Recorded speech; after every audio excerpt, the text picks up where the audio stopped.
All right, 6:51 now. Time for the morning sprint. Police Chief Sean Barnes says he's in support of a potential body camera pilot program for his officers. This after a city meeting on the topic last night. It was led by Axon, a company looking to sell their body cams to the police department. Axon representatives explained the capabilities plus the policies needed around their use. Chief Barnes says his department is still working through developing those policies. City Council will make an official decision on the pilot program in April.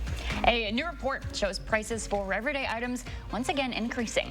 New government data reveals prices jumped 7.5% in January compared to the previous year. That's the largest increase since 1982. Used car prices rose more than 40%, eggs 13% higher. Electricity is up almost 11%, and the national average for a gallon of gas is at an 8-year high. A federal judge restoring endangered species protections for the gray wolf. The district court's decision in Northern California puts an immediate pause to hunting the wolves in Wisconsin. Under the Trump administration, gray wolves were taken off the endangered list and subject to hunting. The Biden administration has kept that ban in place. Wisconsin has come under criticism last year after the wolf hunt greatly exceeded the quota set. Happening today, Darrell Brooks will appear in a Waukesha County court for an arraignment hearing. He's been jailed on a $5 million cash bond since he allegedly drove through the Waukesha Christmas parade on November 21st, killing 6 people. Today, he will enter a plea for the 77 charges he faces, including 6 counts of homicide. In January, a court commissioner ordered that Brooks must stand trial. Former Milwaukee Mayor Tom Barrett officially starting his role as the U.S. ambassador to Luxembourg this morning. Barrett presented his diplomatic credential to the European nation's Grand Duke yesterday. Barrett was confirmed by the Senate mid-December. Milwaukee Common Council President Cavalier Johnson is currently serving the remainder of his mayoral term. Madison police say 2 teens have been arrested and a third has been ordered to appear in court following a January fight at La Follette High School. The victim says a group of students were making fun of him before punching him repeatedly. His mother saying his injuries are severe and he has to undergo oral surgery. Police say a 17 and 16-year-old have now been arrested, with a second 17-year-old given a court date for substantial battery. Canadian protests spilling into the U.S. for the 5th straight day. Now a third major thoroughfare between the two countries is blocked and causing big problems for the trade industry.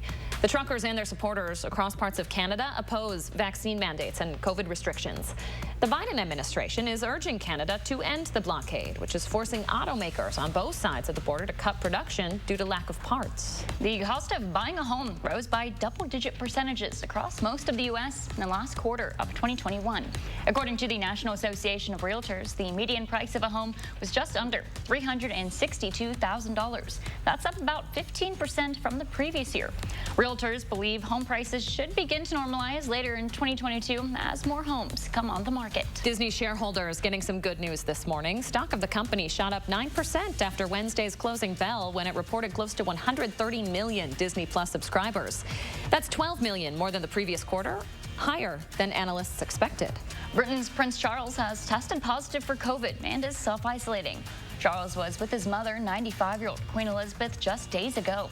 The Queen is being monitored for any possible COVID symptoms. The Prince caught COVID once before in 2020, but experienced mild symptoms. President Biden meeting with Democratic members of the Senate Judiciary Committee ahead of his plan to pick someone for the Supreme Court. Biden has conducted background checks on at least 4 candidates. He promised to select a black woman. The nomination announcement is expected by the end of the month. And of course, we have a first warrant in store for a system that we are watching for the middle and end of next week. We're going to continue to pay a very close attention to it, but it at least has the chance, if the graphic wants to load here, to bring some heavier snow. There we go, to parts of Wisconsin. Here's that graphic. You'll see where the snow starts to come in by the time we get you towards the middle of next week. I'm not going to put numbers on it, but you see where that axis of the heaviest snow tries to set up. It is certainly something to watch as we go through time, but your extended forecast overall is one that shows you the chance of the rain showers to flurries today, colder for the weekend, and then of course, yes, we are very much watching the middle and end of next week. All right, Chris Reese, thank you very much. We appreciate it. And thanks, folks, for joining us this week. We hope you have a great Friday, a lovely weekend. Maybe you get out to check out Winter Carnival at the Union. We'll see you back here Monday morning.